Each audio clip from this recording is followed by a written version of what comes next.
जय जय रामकृष्ण हरी. आत्तापर्यंत आपण खूप देव पाहिले, पण कधी कोणत्या देवाच्या कानात माशांच्या आकाराचे कुंडले बघितलेत का हो? हो, मी पाहिलेत आणि तुम्ही पण पाहिलेत. तो म्हणजे आपला लाडका पंढरपूरचा पांडुरंग.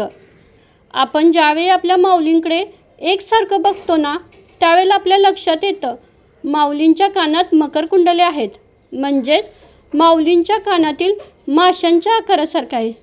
का बरं असतील हो हे मासे? त्याच्या पाठीमागं एक कथा आहे. ती कथा मी तुम्हाला या व्हिडिओमध्ये थोडक्यात सांगणार आहे. एका गावामध्ये एक कोळी राहत होता. तो खूप गरीब होता. आपला उदरनिर्वाह तो माशांवर करत होता. पण तो विठ्ठलाचा खूप भक्त होता. उठता बसता तो विठ्ठलाचं नाव घ्यायचा. दरवर्षी सगळे विठ्ठलाला भेटायला पंढरपूरला जातात. त्याच्याही मनात आलं आपणही आपल्या विठोबाचं दर्शन घ्यावं, त्याला भेटावं. पण तो विचार करू लागला, मी तर गरीब आहे आणि जरी माझ्या पांडुरंगाला भेटायला गेलो तर मी काय देऊ माझ्या पांडुरंगाला? सगळेजण काही ना काहीतरी देत असतील ना. मग त्याने खूप विचार केला आणि त्याच्या लक्षात आलं की माझ्याकडे विठ्ठलाला देण्यासाठी काहीच नाही आहे, पण मी प्रामाणिकपणे कष्ट करून मासे पकडतो, ते तरी देऊ शकतो ना विठ्ठलाला. पण एक मासा कसा देणार? ठीक आहे, मी 2 मासे विठ्ठलाला घेऊन भेटायला जातो. आणि तो 2 मासे घेऊन विठ्ठलाला भेटायला पंढरपूरला गेला. ज्यावेळेला तो मंदिराच्या आत जाऊ लागला ना, त्यावेळेला तेथील काही लोकांनी त्याला आत जाऊ दिलं नाही. त्यांना माहिती होतं हा जातीने कोळी आहे.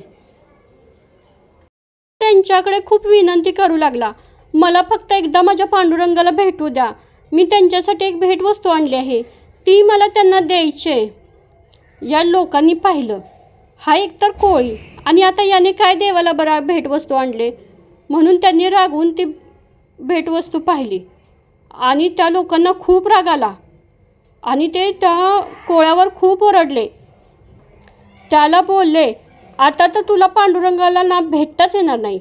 अरे ते देव आहेत देव, त्यांना कोणी मासं देतं का रे? हे पाप आहे, त्यांना हे अजिबात आवडणार नाही. त्यामुळं तुला आता आत जाता येणार नाही आणि हे मासे पांडुरंगाला तर अजिबात देता येणार नाही, कारण तू मासे घेऊन आला आहेस म्हणून तू पाप करतोयस आणि आम्हाला तीही माहिती असूनही तुला आत सोडलं म्हणून आम्हालाही पाप लागेल. हा सगळा दंगा ऐकून पांडुरंग स्वतः बाहेर आले. त्यावेळेला त्यांना कळेना की हा काय दंगा चालला आहे. त्यावेळी त्यांनी तिथे विचारलं काय झालं. त्यावेळी तिथल्या लोकांनी घडलेला वृत्तांत विठ्ठलाला सगळं सांगायला सुरुवात केली. त्यावेळेला पांडुरंगाने स्वतः कोळ्याचा हात धरून आत नेले आणि सगळ्यांच्या समोर उपदेश केला. हा माझा भक्त आहे, त्याने जे मला आदराने आणलेलं आहे ना, ते मी स्वतः घेणार आहे.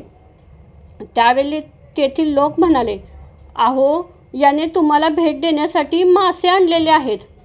त्यावेळेला पांडुरंग म्हणाले, हो मला माहिती आहे तो गरीब आहे, त्याच्याकडं काही नाही, पण जे काही थोडंफार आहे ना, त्यातील त्याने मला भक्तिभावाने आणि आदराने काहीतरी द्यायला आणलेलं आहे आणि मी त्याचा स्वीकार करणारच, कारण ही सृष्टी मी चालवतो.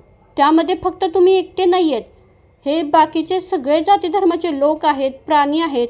मी सगळ्यांच्यावर प्रेम करतो.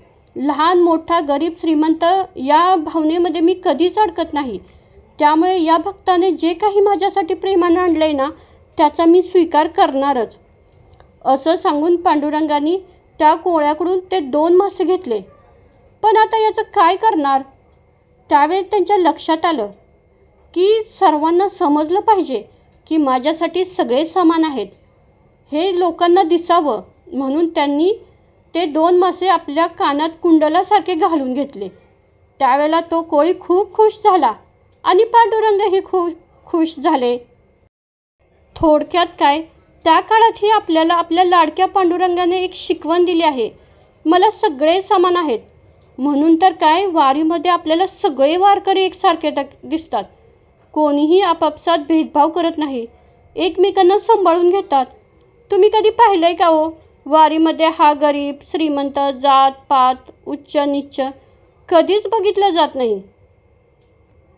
सगळे एकमेकांना सांभाळून घेतात, एकमेकांशी आदराने बोलतात, वागतात. आज आपण आषाढी एकादशीनिमित्त हीच शिकवण घेऊया की आजपासून आपल्यासाठी सगळे समान असतील. आपणही एकमेकांशी आदराने वागूया, सगळ्यांशी प्रेमाने बोलूया आणि आपल्या विठोबाच्या चरणी नतमस्तक होऊया. जय जय रामकृष्ण हरी.